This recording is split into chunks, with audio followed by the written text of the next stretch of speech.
Bola Tinubu wants stigma on drug use removed. President Bola Ahmed Tinubu warned against the social and structural stigmatization of drug use victims. This has raised so many reactions all over the world, especially to Nigerians. One Onyi Dim said, "The Oga Bata Bata of them all, Grand Patron, have spoken." Ben C. Odia said, speaking from his personal experience, "Thank you, Bola Ahmed Tinubu, Mr. President." Helen M. George said, "No achievement. Na achievement be that too. He is hitting the ground running. Congratulations to all the Amados." Wanda tweeted, "Let the poor people breathe."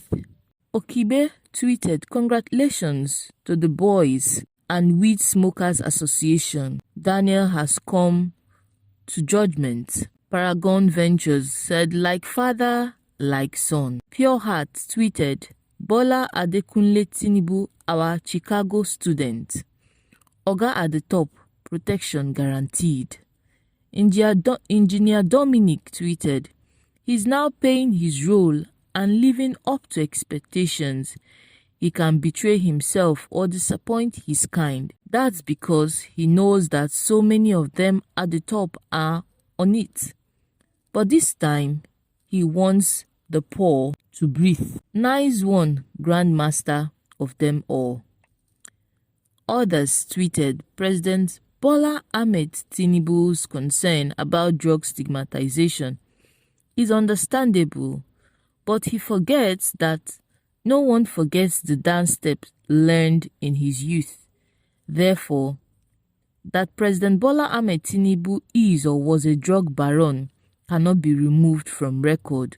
Good night. Hashtag. President, your government is doing well.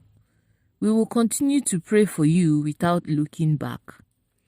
Even when some set of people or some tribes don't know how to appreciate your experience and effort at this time, their own time is coming. They feel hit." Bonnie Okoye tweeted, "Because he is one of them." Wilson also tweeted, "We owe Burimi people an apology. This town hall is really getting different from Bablu and nobody is seeing it.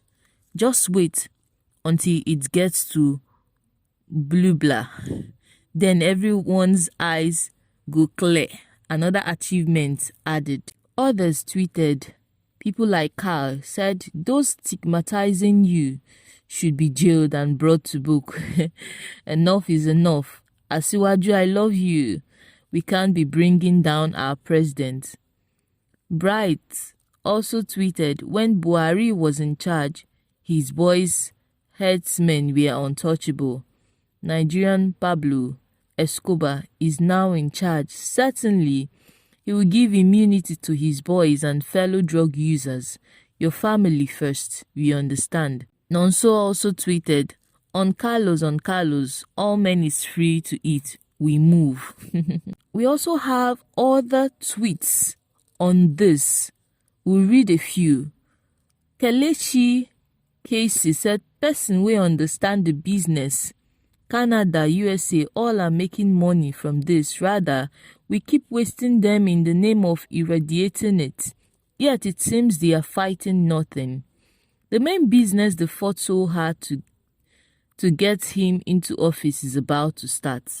Now we should recall that in January 1992, taking us down the memory lane, Tinubu became the subject of a United States federal investigation into heroin trafficking and money laundering in Illinois, Chicago. In July 26, 1993, there was a signed copies of the United States court documents showing bank accounts in Tinubu's names were linked with drug trafficking and money laundering. In February 10, 2003, the Vanguard, a Nigerian daily, published a letter from the United States Consulate in Lagos to Tafa Balogun, Inspector General of the Police, stating that there was nothing in the records of the Federal Bureau of Investigation (FBI) indicating Tinubu, who was running for re-election as Lagos State Governor, had at any time in the past been arrested or wanted for crime in the United States.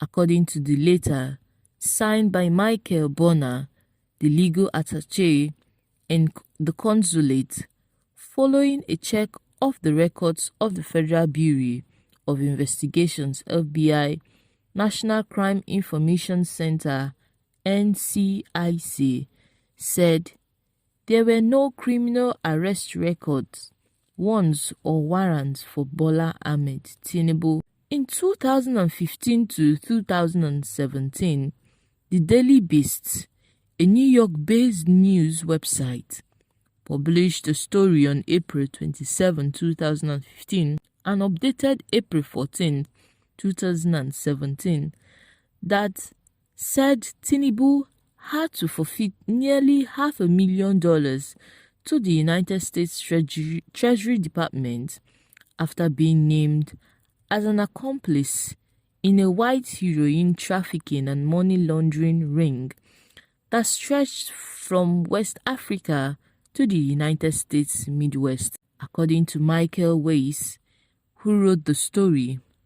Although his case has been bandied about in the Nigerian press for years, Tinubu's involvement in a federal drug and racketeering investigation waged jointly by the DEA, FBI, and IRS has gone unreported elsewhere.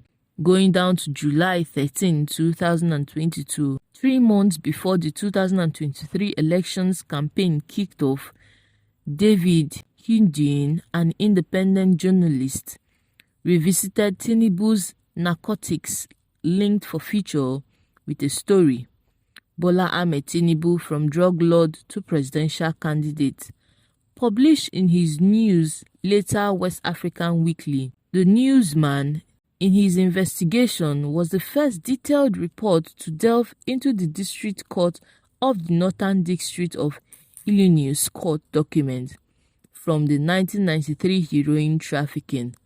The court document became widely accessible after Hundeyin uploaded it to Scribd. A week later, search interest in the court documents more than quadrupled after Plainsight, a website dedicated to legal data transparency, posted it again. Down to November 13, 2023, the newsman also shared a link to a video version of his investigation on West African Weekly YouTube account, and the video has gained over 360 views. Down to November 16, 2022, a certified true copy of the United States District Court for the Northern District of Illinois brought a case against Tinubu for narcotic trafficking and money laundering. It released online. The story goes down to April 10, 2023, and Uber Facts, a Twitter account that shares facts, published a certified copy of drug trafficking and money laundering case involving Tinubu. The story wrote, in 1993, Bola Ahmed Tinubu surrendered $460,000 to the United States government after a Chicago court found out that the income came from a heroin trafficking business.